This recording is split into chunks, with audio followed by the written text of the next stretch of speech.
Hey, what's up, everyone? Happy Friday. Welcome to another episode of the SEO Video Show. Today we are here with Shawn Davis of Duda.co. We'll be talking about local AEO or SMBs and so much more. Shawn, how you doing today, brother? Good. How you doing? Good. Where are you located? Denver, Colorado. Okay. So you're just about an hour off, probably an hour ahead of me. Yeah, not too bad. Cool. It's after lunch for me, so great. Nice. Hopefully you don't have food coma and bring the energy here. Yeah. Are you remote or is the Duda office out in Denver? So I'm hybrid. Our Duda office is kind of halfway between Denver and Boulder. So nice in the middle area. Okay. Nice. We have this Red Papados. Happy Friday. Hello. All right. I see people trickling in. Pull up our. Did you see the agenda? What I put in our calendar invite? I did. Okay, cool. I almost missed that too, but I did see it. Okay, cool. So it's kind of gonna be like the format. I'm kind of going down. I may not go over all the questions. Just like guide us through. That's okay. Cool. Victor, local AEO. Yes. This is actually the first time I actually heard of local AEO. I always just hear AEO. It's just like no one, but you probably the local to it. So I'm curious your angle on the local AEO. I know we are also talking about AI optimization at scale for agencies, the importance of local AEO for SMBs, pretty pages that work for LLMs and humans, how agencies should optimize their own sites for AI, and how you optimize Duda.co for AI search. So we got a mixture of everything here. A lot of things going on. Yeah. Stefan, my man. Yeah, start small, yes. So I typically put together like a montage, but I couldn't. I know it was maybe a little later, but I couldn't find any photos or videos where I can kind of like piece together.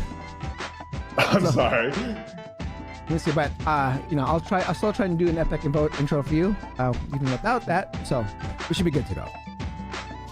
Let's see here. We got less than 6 minutes to go. If you are in the live chat, don't forget to say hi and let me know where you're all watching from. RayHom.com. What's up, Ray? Happy Friday. All right, let's see.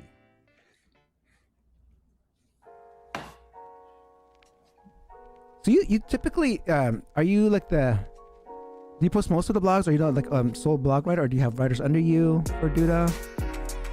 Yeah, so we do a little bit of, we have some freelance writers, but I am in charge of the blog. Okay. I write a lot of them, but we have a little bit. We have freelance writers, we have some people contribute, and I'll clean it up. We have a little nice mix. Nice. Yeah. We like to get some voices from our product team on the blog when we can, kind of straight from the source. Oh yeah, of course. Yeah, that's like, you got that whole, the EEAT is just right there. Right? Of course, yeah. All right, we have James. Hey, Dre and Shawn. Hello, James.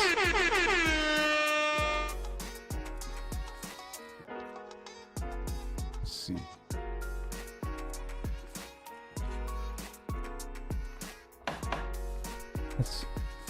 All right.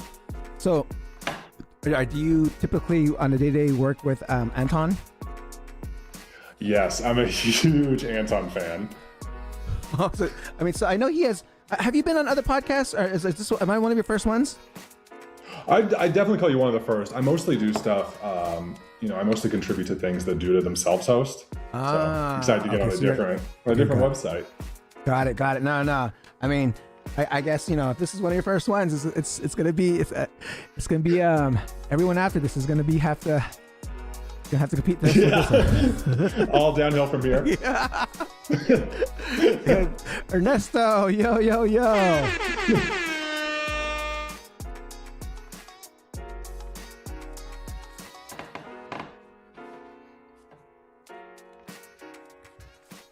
Oh yeah, we got less than 4 more minutes to go. If you're just tuning in, we have Shawn Davis of Duda.co, and we'll be talking about local AEO for SMBs and scaling your agency with AI. Hello, everyone. Fletcher, hello.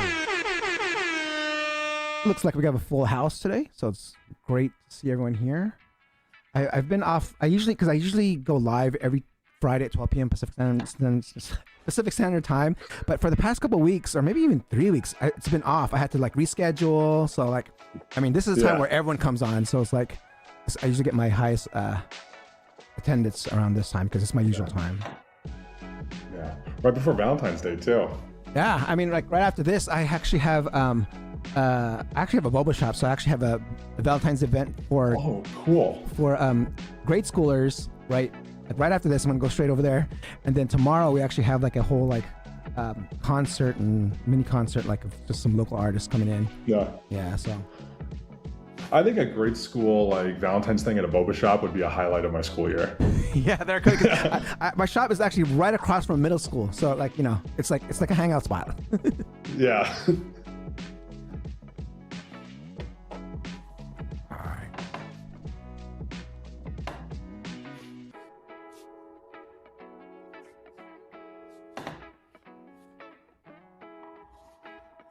Are you doing anything for Valentine's Day? Nothing too crazy. No boba shops, unfortunately. Let's see here. News from Google.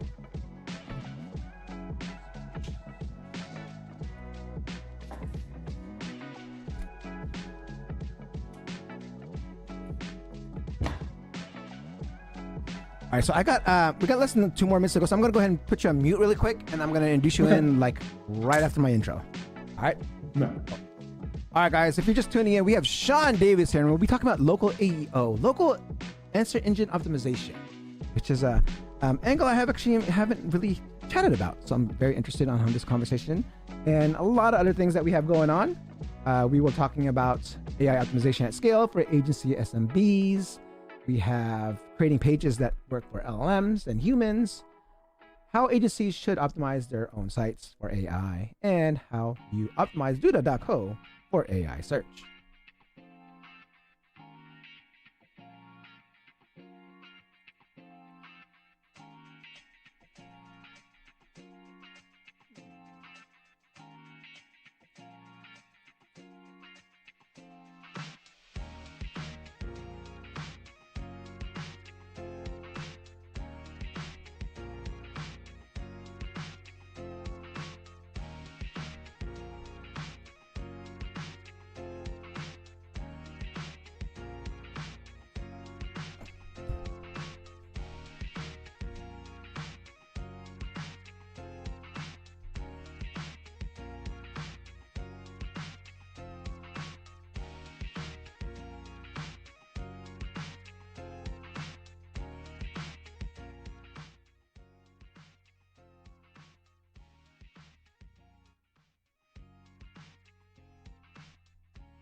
Yeah. Hey, time to get it started. No delay, let's work.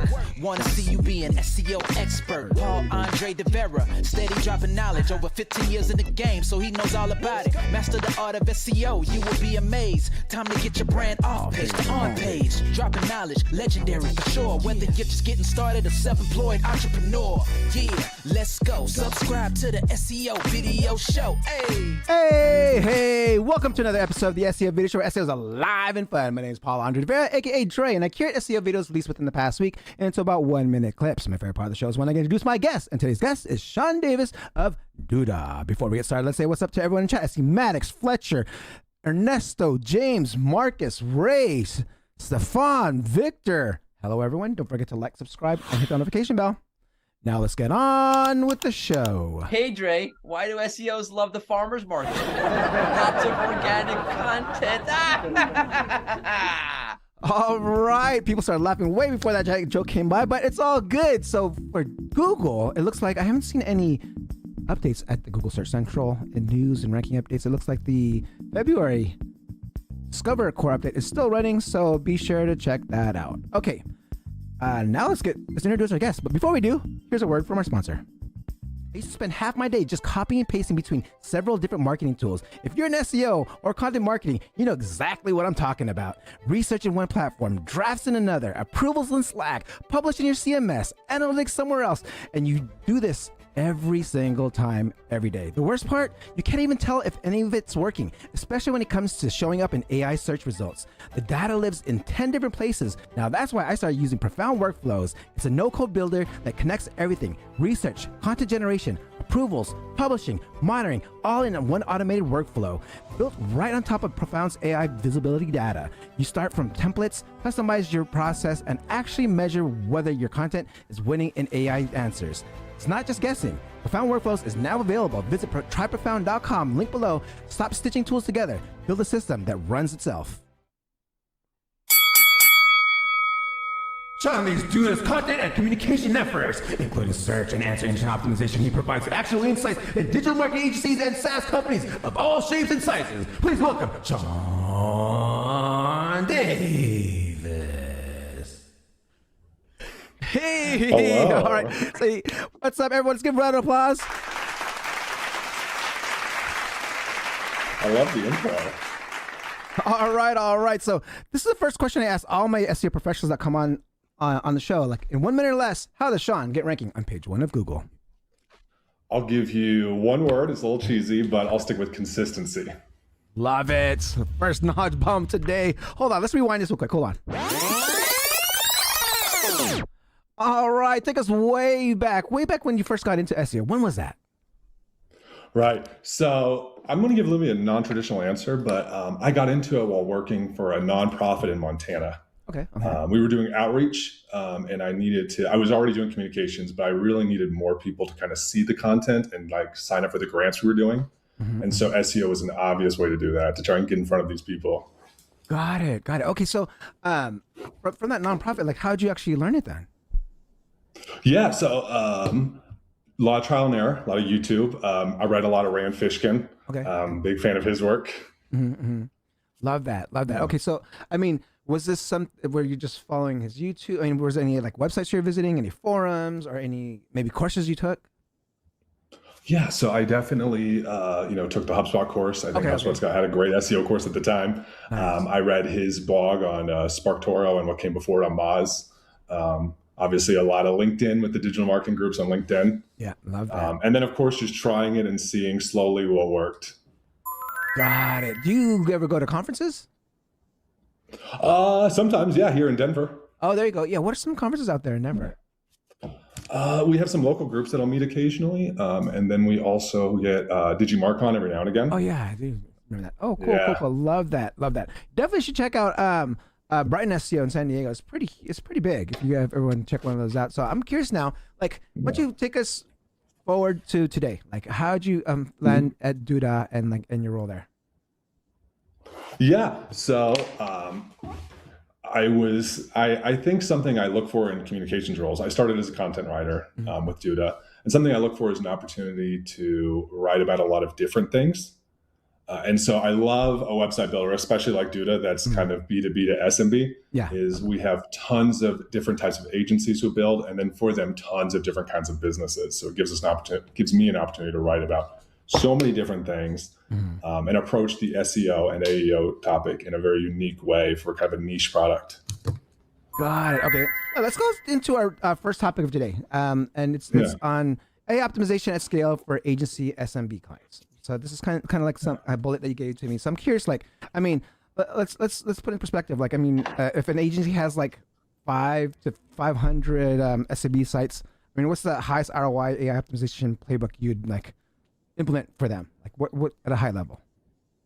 Yeah, and I love this question because I think that's what every agency is asking themselves right now. Yeah. I want to give a shout out really quick to your own platform, AEO.so. Oh, thank you. Yes. Yeah, it looks great. And I know for agencies, they look at all this and it's very helpful for their website. But when they look at their 500 maybe SMB clients, they have to ask themselves, what can I focus on at scale for this group? And I think FAQs are a great place to start. Yes. They force you to write in this kind of answer format that you need.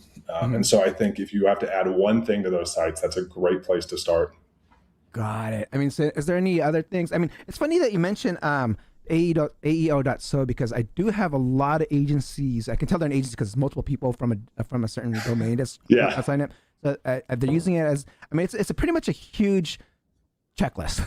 it's a 223 checklist that I was able to gather from all the AEO experts, just like yourself and stuff. So I'm like, yes, let's dive into more. What are some other things that you'd probably do? Let's find like two more tactics that you think you would have a agency implement besides the FAQs. Yeah. So I think a lot of what comes down to AEO, what I like to say is it's SEO, but there's more. Yeah, exactly. You're just doing a lot more SEO. And so when they look at their websites, in addition to FAQ, they're going to need more pages. We can see our own internal Duda data that sites with more pages are getting more visits from ChatGPT crawlers. Okay. So they're going to need more pages. They're going to need to be able to reformat those pages into more answer-based. Okay. And then what they're writing on the pages, they need to make sure that it is written well, which is kind of weird to say, but it needs to be fluent. It needs to be fluent. It needs to follow in maybe just switching from a passive voice to an active voice, kind of being a bit more assertive in the language can be convincing. So these three very small things, writing a little bit more convincingly, including FAQs and just including more pages that are more specific are a really great place for agencies to start. Excellent. All right. Love that. Okay. So let's go. How about structure wise? Okay. We're talking about content here. I mean, is there like any technical things that you feel that should definitely be put in place for, these agencies? Yeah. So all of the technical SEO is still true. They need the schema. I mentioned the FAQs. They need FAQ schema. They're going to need the business schema. They're going to need article schema if they have blogs. They want to be fast. They want to have code that's written. Maybe even more important now for AI is they want to make sure the code on the page is written very normally, very structured. Okay. Not a bunch of random like divs or whatever if they're getting into that. Oh yeah. You want it to be kind of well put together. Like I said, everything that's normally true with technical SEO continues to be true, but even more so now because it's much easier to confuse an LLM. Yeah. What's very interesting what you just mentioned there is like having organized divs, because I see like, people have divs with like all these random maybe names, but I'm starting to see like, divs with like actual names with meanings like, hey, this is this section and this is kind of like being more informative. I mean, I'm not sure if this is something that, crawlers can understand or even LLMs, but hey, I guess, if you're guiding, if there's a place to name something and you name it like correctly or categorize it, I think that would help, right? Yeah. And, I wish I could cite who I saw this from, but I saw some research that even URL slugs are starting to matter again for LLMs. Yes. Because, these LLMs, they're reading the code as text. So yeah, if someone's given a nice readable name, if they're at least calling it section, if they're at least calling it nav versus using a div for the nav, that helps a lot. Yeah. So I'm curious too, like you say, having lots of pages. I mean, obviously there's so much content that can be written, in one piece of content. Like how do you avoid like duplicate content or like thin content if you're just writing a bunch of things? Like kind of because you call it like answers, like writing answers. So it's kind of thinner, right? When you're kind of like writing for answers. Yeah. So what I like to do is, and what I tell agencies is, you want to take the classic pillar approach from SEO and translate it into answers. So you start with a very broad question. Say it is say your client's a roofer, right? Okay. You might have a broad page that's answering, do you do roofs in this town, right? Okay.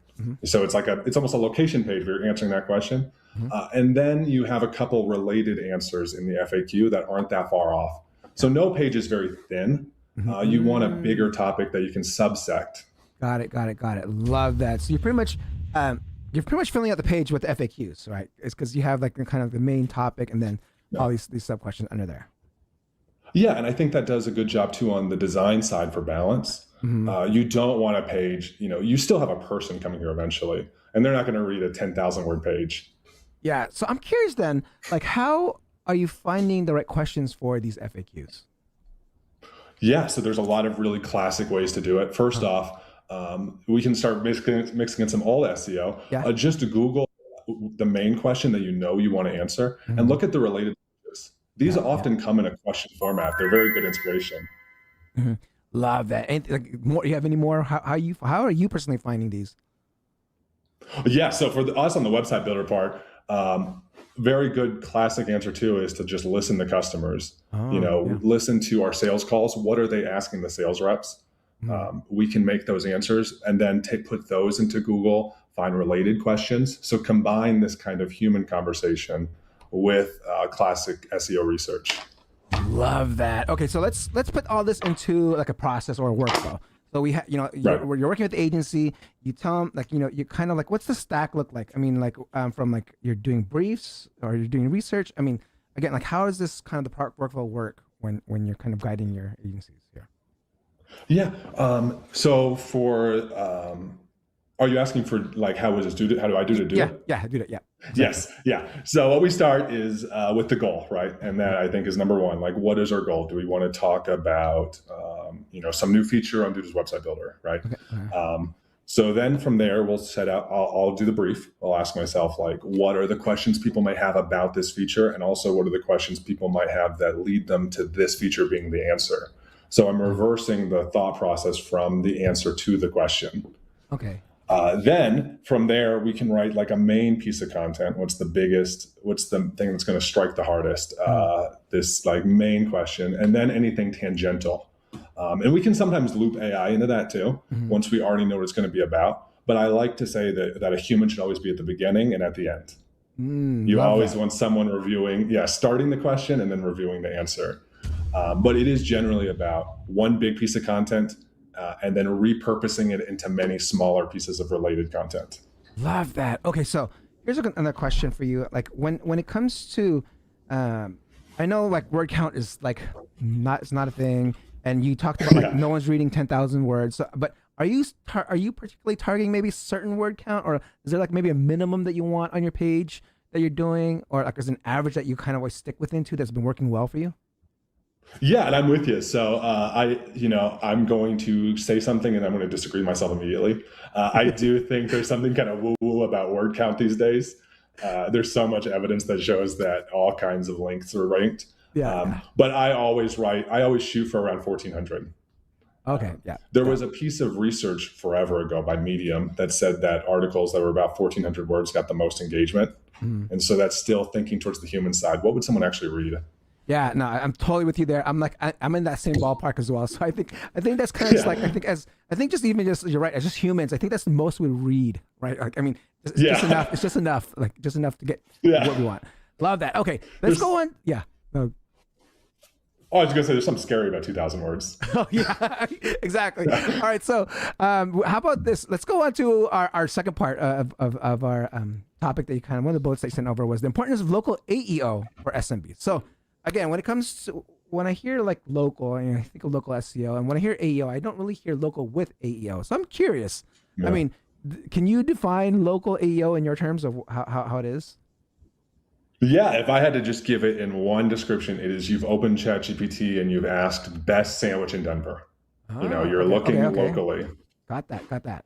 All right. So, I mean, obviously, like, why do you feel, I mean, obviously, I guess with more people like using ChatGPT, it's another place for people to find you. So, I mean, how are you actually kind of optimizing for this then? Because, I mean, when you say best sandwich in Denver, how is I know ChatGPT and AEO reviews, there may be some similarities of getting called into these LLMs. So how are you doing? How are you doing this? Yeah. So first, I like to think about like what has changed, right? Okay. So you're right. If I type in, best sandwich near me or best sandwich in Denver, something like that, what pops up on Google and what pops up in ChatGPT on the surface is very, very similar. You get a map in ChatGPT now and everything, just like the map packs on Google. Okay. So they have like a little richer experience, yeah. Oh, but I think what's different about AEO is that you can ask a follow-up question. So in a way that you can't with Google. So sandwich is maybe a bad example. If I say best coffee shop in Denver, I've got a list of answers on Google, and I can look into that if I want, or I can just go. But on ChatGPT, I can ask, which one of these is good for working from home? Okay. And now we've narrowed down the list, or I can ask, okay, now that I know which ones work good for working from home, do any of these serve lunch? Like, can I eat while I'm there too? And so when I think about optimizing for AEO locally myself, it's to make sure that I'm prepared with my website to answer follow-up questions. Got Got it. Okay. So how are you? Yeah. Let's use this best sandwich in Denver right now. Let's kind of walk through Yeah. that example of like, okay, now I want you're the business. I want you want your sandwich business to show up, and how would you position your content? Yeah, so you're immediately going to need all of the normal local SEO stuff. You've got to have a Google My Business profile. You should have your location on the footer of every page. You should try to mention it pretty often in the content. All the stuff that's always been true continues to be true. Okay. But you need to make sure you have those details too. You want to make sure you have your menu. Maybe you want to include another page that is the same as that's very similar to the menu, but it lists gluten-free options and talks about the methodology of how you do gluten-free, like it's separate. Maybe you want to include a page for vegetarian options or vegan options and talk about where you source your ingredients. You maybe want to have a page that describes the atmosphere. So you have these follow-up questions that people will be asking about the sandwich restaurant. Man, is there like a format or like a kind of like a template that you follow for this? Because I mean, again, if you have these follow-up questions, you can get lost. You can get into spirals. I mean, how are you keeping things tamed and finding the right questions to kind of answer yourself, assuming that's what someone else will search for or ask? Yeah. So again, there are two really good ways to do this, and the first is for the business themselves to listen to their customers. If you're an agency, I would really hugely recommend asking your customers, what are the things people call you about? Because that's how you would have maybe done it before, is when you searched for sandwich shops on Google, you would get this map pack. Maybe you would call the business and ask, do you have gluten-free options? Like, what are those questions you're hearing? And that is a very, very good starting point. And a lot of business owners surprisingly know that stuff off the top of their heads. But then on top of that, if you're in a big enough city like Denver, you can look at what your competitors are doing. What are they offering? How are they positioning? You can also look at local magazines, which is certainly a part of local SEO and local AEO. You can see what they're rating people for, what they're ranking, if it's best gluten-free sandwiches, if it's best Reuben in Denver, best, French dip. Like, you need to find what is happening on social media. And it comes down to a whole PR thing that's happening now with AEO. Love that. And then when it comes to like research, are you particularly using any tools for like this research when you write your content? Yeah, I hate to, this is my personal opinion, but I'm a big SEMrush guy. There you go. It's SEMrush. I mean, which SEMrush is pretty much just pretty much all the features in there, just kind of just doing the competitor research and kind of like pulling in all the questions and stuff like that. Love that. Okay, so so then you mentioned that we have a sandwich spot in Denver. How about if I have multiple spots? I mean, how are you doing this for like multiple locations or like different places? Say you have maybe 4 different locations, and how would you optimize for this? Yeah, so you're going to want to have you're certainly going to want to have local pages for each location, just like local SEO before. But you're going to want to avoid the thin content, and the way you can do that is by having some content on each page that describes the atmosphere, that describes the neighborhood. You can get more in depth. Yeah, and this is going to help with AEO too, because that could be a follow-up question. What's this place like? Could be a very easy question you could imagine someone asking ChatGPT after it recommends your sandwich spot or a list of sandwich spots. You can also answer questions about, obviously the answers are important, including a map, some nice schema on the page is important. If the menu is different, that's an opportunity to add more content per location. Okay. So you've been mentioning menu a lot. So are you feel menus like a big part when it comes to AEO? Like that's something that's being pulled in a lot? Yeah, and I would actually go a step further for every type of small business. You need to be listing your products and services on your page very explicitly. Okay. Got it. This is an experiment someone can do today if they want to, but open up ChatGPT and ask this question for your city. And keep getting more specific as you ask. It'll start, of course, with your local magazines, and it will pull the list of best sandwiches. Many local magazines have that. But eventually, if you get specific enough into questions about products, it will go to the website and it will check. Yeah. Oh, okay. Got that. So, I mean, this is something, so if it goes to your website and checks, I mean, you must make sure that everything's kind of like factual then, right? Or you have to make sure everything's consistent. Yeah. So I mean, and that comes back. Yeah. So how are you making sure? Like, how do you make sure agencies or you yourself are keeping things consistent? No, I'm glad we got stuck on the sandwich example because it's the most like, I think, laborious example we could have come up with. Okay. Because yeah, keeping a menu consistent, keeping multiple locations consistent across the web feels for an agency probably a disaster. Like that sounds so overwhelming. And thankfully, there are so many modern tools for this these days. And so what I really recommend is thinking about the website a little differently than before. Rather than a lead magnet, think about it more like a source of truth. This is where the most authentic information lives. This is the truest information. And then you can leverage tools like Yext or Uberall to disseminate that information to directories. You can, on many website builders, I know on Duda, you can connect Google My Business directly and it'll sync. You can sync through Uberall or Yext with Yelp or with your social media platforms and all these things to try and automate as much as possible that consistency. Love that. Love that. So, you actually do comms, right? You do comms for Duda, right? Yes. And when it comes to comms, I think when I was searching your name, you came up for a few actually press releases, right? Like you actually write some of the press releases. Yes. What are your thoughts on press releases when it comes to AEO? Extremely important. I'm glad you said that. And I think for SEOs who are thinking about diving into the world of AEO, I think they would become shocked how much there's already been so much growing overlap between SEO and brand work. I think AEO is accelerating that so much. Yeah. Press releases are very important. I don't know no one knows the system prompts that are navigating ChatGPT, but today at least it seems to care a lot about having news and review sites opinions, and we see immediately impact when we send out these press releases.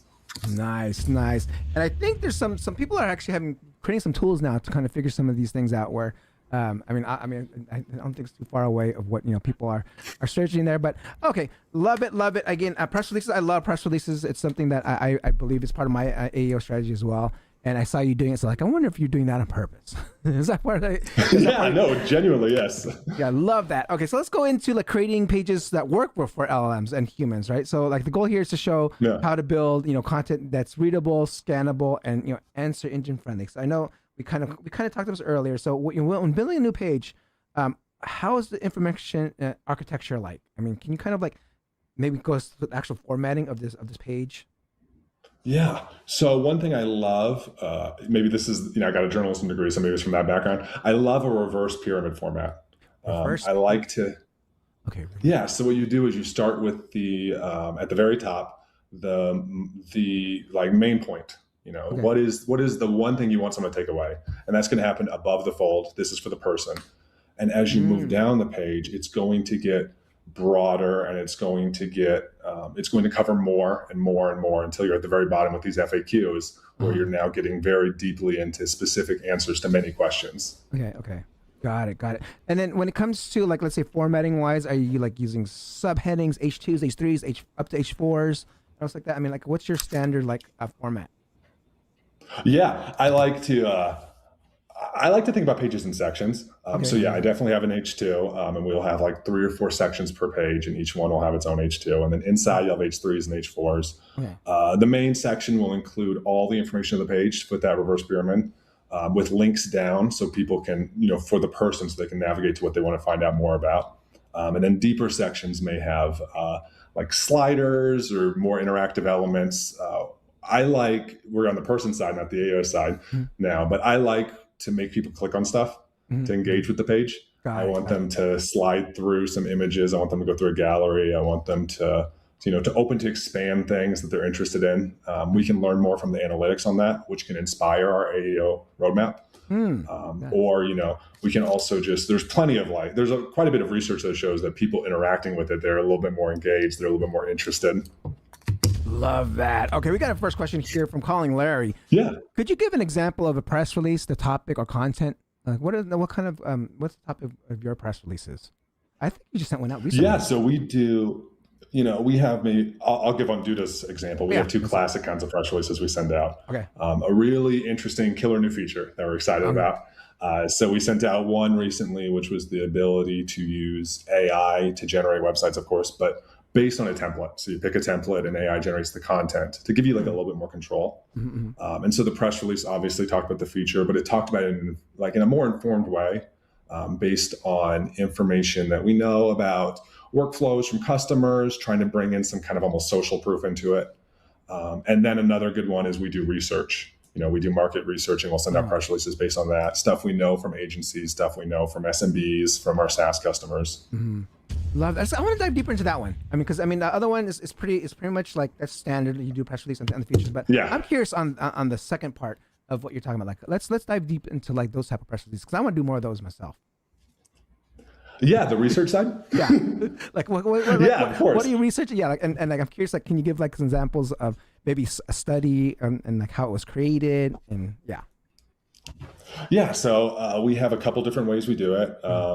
Sometimes we'll survey our customers. We have the ability to put a pop up in the editor, so we can survey our customers. Or sometimes we'll go to our Facebook community and we'll ask some questions, and we can put together some research that way. Other times, of course, we'll hire a research firm to get a hold of SMBs. This is especially true when we want to get the opinion of an SMB, because we don't work directly with SMBs. We don't sell websites to them.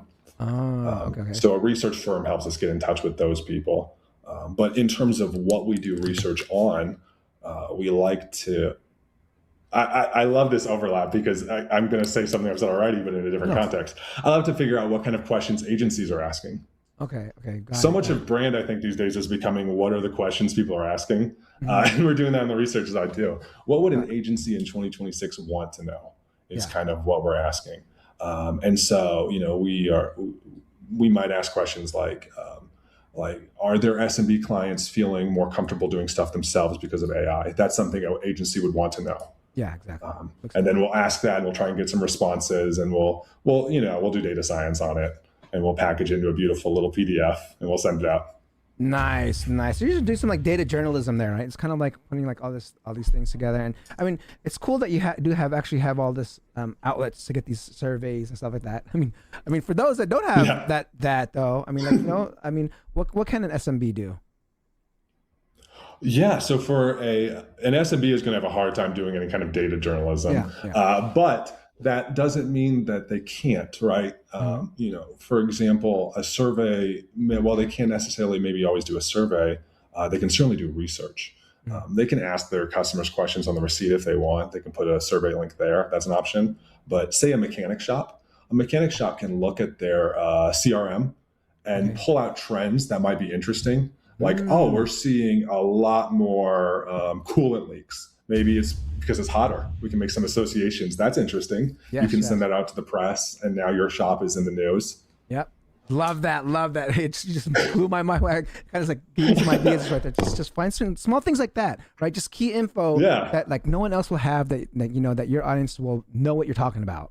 And love that. Okay, so I'm curious now. Let's say for an SMB, obviously I feel like when it comes to LLMs, you were talking about like brand and like credibility. What are some things an SMB or business can do to build their brand, like on a budget? They can do a press release, right? So they can announce all this, keep things consistent. How would you build a brand for an SMB? Yeah, so there's a few on a budget, right? Yeah, so on a there's budget few tricks with content. Yes. Yeah. Yeah. So the first one is keeping the content fresh. There is plenty of evidence coming out that LLMs care more about fresh content. So let's make sure those articles are new. Let's make sure you're refreshing old articles. That's a great way to do it. Number two is to ask the business, what are you doing that is different? I would not say that certainly in Denver we have a lot of great local brands, but I don't think every SMB is viewing themselves as a brand. And so while maybe they know the answers to these questions about what makes them unique, they're not putting pen to paper on it. So this is the opportunity to do that, to put that differentiator on the website, to double down on it, to be more specific on what makes that brand unique and what makes it different. I would also really encourage them to,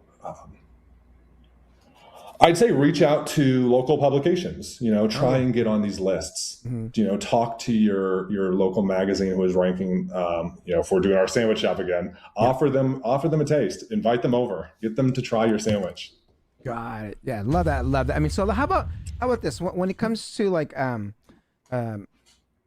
examples of like, when you said refreshes, how are you refreshing content? Like, are you just going back and kind of like just tweaking things, maybe changing a few dates here? Like, what's maybe your refresh strategy when it comes to refreshing content? Yeah.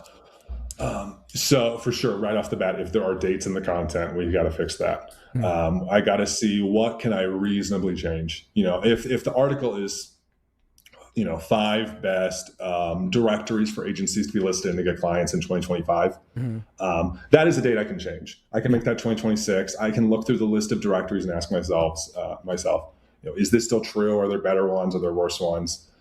If I'm citing research, we can't change that date. So I wouldn't do like a command F and start looking for dates. Yeah. Got it. All right. Okay, cool. But yeah, adding more to when possible. Just adding more when to possible. I mean, are you kind of like redoing like content briefs again, or like kind of like rewriting maybe your target keyword or anything like that? Or you're just pretty much kind of like really, okay, cool. Yeah, I like to look at it and ask myself, what business goals have changed on Duda's side too for this? Like, do we still want to rank for these things? Do we want to rank for it in a slightly different way? Can I get more of this content? Can I introduce it differently? Changing the introduction is a big part of it. I like to introduce it a little bit differently too.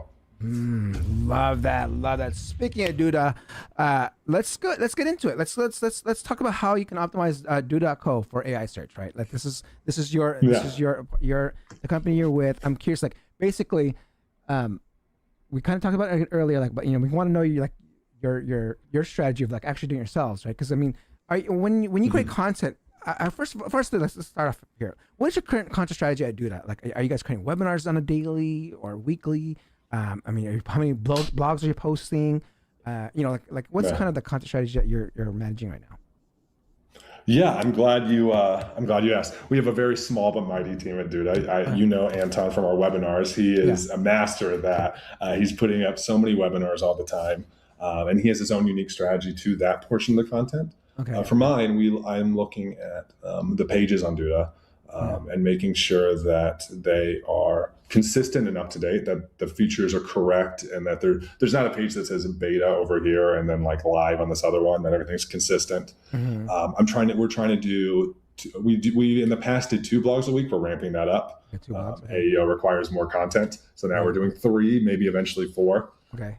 We are also, trying to activate our community a little bit more and invite them more into the process to be featured on our blogs, to contribute to our blogs, as well as case studies. We, as any big brand, we care a lot about case studies and comparison content. So your community, you actually guys have a forum that are people, or are just kind of like just emailing your users? We have a Facebook group, and very recently, within the last week, we just started our first subreddit. Oh, there you go. Speaking of subreddit, what are your thoughts on subreddit and when it comes to AI search? Oh, that's why we started it. I mean, that's a big part. You're exactly right. So I'm curious now. Okay, what is the Reddit strategy? Like, are you guys posting in there? Are you seeding conversations, or are you kind of, because some companies have a different strategy to be present on Reddit. So I'm curious, what is Duda's strategy on being present on there? So I don't manage Reddit. Our social community manager I work with very closely, Scotty, and they're a genius, and they approach it the same way we approach a lot of our content, which is to try and be. We want to position ourselves, and so we create content around this to be genuinely helpful to agencies. Okay. To share with them webinars that don't promote the product at all, but that give them actual advice on what to do. We host occasionally SEO webinars, or even more the business of agency webinars, pricing, packaging, things like that. So we'll share that in there. It's all very, very new, but that is a big part of the strategy.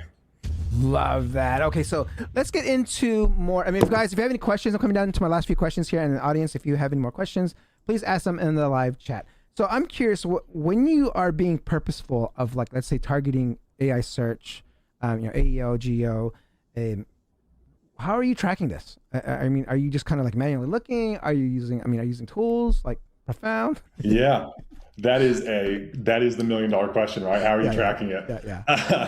So we do monitor citations in the best way that we can. We personally use SEMrush for that, but there are, to say that like that is a real number I'm seeing, I don't know if I'd say that. But I do trust the trends we see in that. But citations only tell part of the story. I would ask anyone in the audience to challenge themselves when the last time they actually clicked through a citation on an AI answer. Yeah. It's not super. Yeah, I don't click on it, but I guess because I'm an SEO, I click on it just because I want to see. Yeah. But I don't know if the regular user does that. I actually don't know. Yeah. I'm curious. Yeah. So while we can see referrals coming in from ChatGPT, because ChatGPT likes to slap a referral at the end of the URL. Yeah. What we see differently instead is more direct traffic. We've seen a pretty significant increase in our direct traffic. Yeah. I mean, why do you think so? Because I actually see that a lot too. I mean, that's actually a common thing I'm seeing with my own clients. I'm like, hey, with AI search, I'm saying there's some tools will show AI search traffic, but direct traffic has a lot to do with it too. Because I mean, it just exploded. I'm like, there's no way people just start typing in your names all of a sudden. So I mean, why do you think so? Is it something you think people are just kind of, after going to AI search, they just go straight to the search a name or something like that? Or so one thing I like to say is I feel like AEO and LLMs in general are kind of a modern version of word of mouth.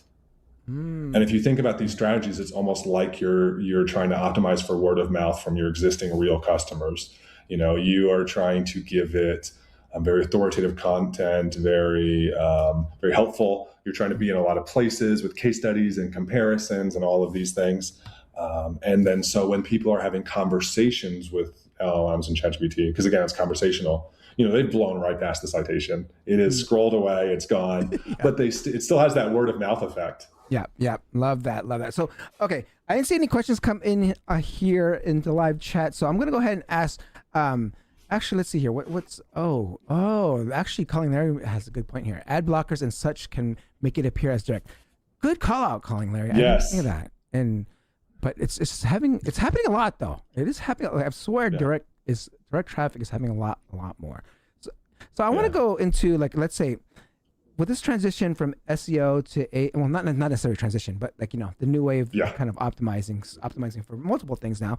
I mean, I like to call it search everywhere optimization, right? Like we're optimizing everywhere. So what was that one thing that you possibly did that you can remember that made a big difference? Maybe something small on the Duda site that you said you did this and it just kind of like did a lot. It was like, whoa, you maybe just did one tweak and it just kind of like 10 extra traffic. Yeah. If there's anything like that. Is there one thing that you can think of?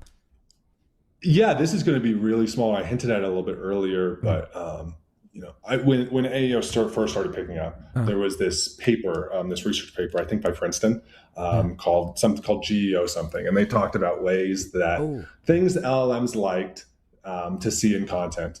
And one of those things, and it makes a lot of sense in hindsight, is for you to write very authoritatively. Yeah. So, for example, it's very easy to want to say I like to say that it's like going back to your grade school English teacher, and that teacher's telling you like you need to write persuasively and you need to use an active voice. And I definitely am one of those people that used to be very bad about writing in the passive voice. So I would say that things are. Agencies might be doing blah blah blah, or new websites would be given to agencies, something along those lines. Like it's very indirect, it's very wordy. It's not, agencies are selling more websites on Duda, like very definitive, very active, it happens to the agency. So that's the key. That last statement right there is the way to go. Basically, authority and active. Yeah.